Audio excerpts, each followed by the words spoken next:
Agora nós vamos falar sobre os avanços e as tecnologias da medicina fetal. Para você entender um pouco mais dos riscos e tratamentos dessas duas complicações na gestação, nós vamos conversar com um dos maiores especialistas brasileiros no assunto. E para quem não sabe, no Brasil o tratamento pode ser feito pelo SUS e garante um atendimento integral às gestantes. Vamos ver. Os avanços tecnológicos da medicina têm ajudado e muito a vida de bebês ainda dentro do útero. É o caso da Caroline, grávida de gêmeos de 5 meses. Com 16 semanas de gestação, veio a notícia. Os irmãos em formação sofriam da síndrome chamada de transfusão feto-fetal, uma complicação que pode ocorrer na gravidez de gêmeos que compartilham a mesma placenta. Um acaba recebendo mais sangue, né? No caso, fica com o líquido amniótico aumentado e o outro acaba ficando com o líquido amniótico diminuído. É onde o peso também varia bastante. Não é tão simples porque tem bastante risco, né? Como estourar bolsas, assim, né? O Theo e o Arthur serão os primeiros filhos da Carol. Por orientação médica, a forma mais certa de salvar os bebês é a cirurgia para separar os vasos da placenta. O procedimento foi feito em São Paulo. Foi tranquilo, assim. Foi só um furinho, né?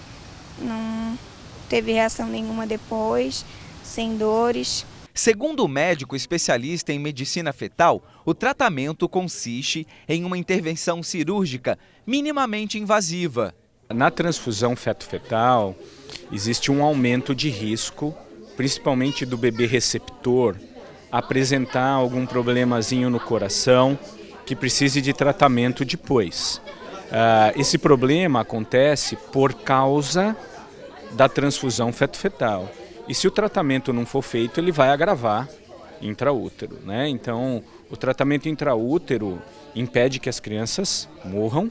Com o diagnóstico cada vez mais precoce, é possível hoje ver a pequena Valentina brincando e correndo como uma criança comum.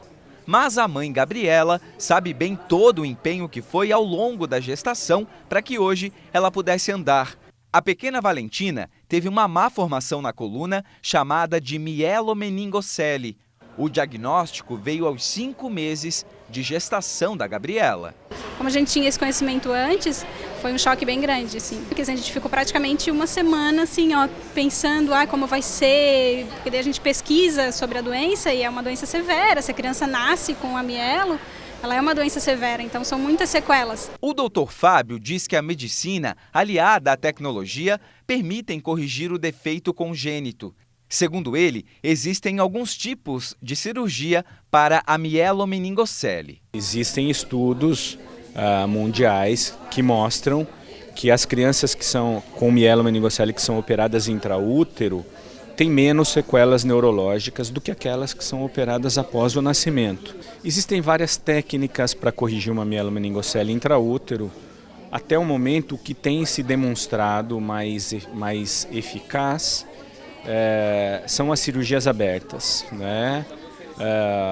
As técnicas endoscópicas estão evoluindo e provavelmente vão ser rotina também para casos selecionados.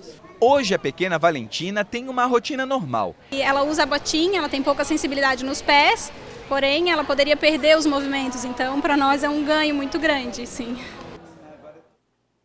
Em São Paulo, a equipe do Dr. Fábio Peralta faz tratamento de graça a pacientes gestantes do SUS e que são carentes.